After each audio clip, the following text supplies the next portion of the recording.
Ang mabuting balita ng Panginoon, ayon kay San Lucas.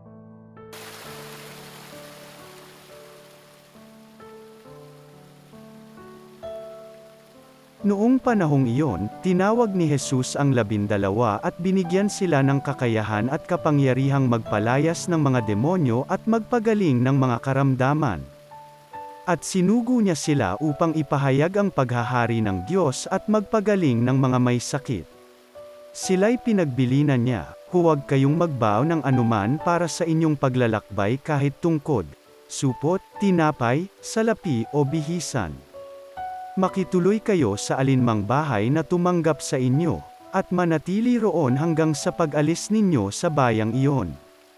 At sakaling hindi kayo tanggapin, umalis kayo roon, at ipagpag ninyo ang alikabok ng inyong mga paa bilang babala sa kanila.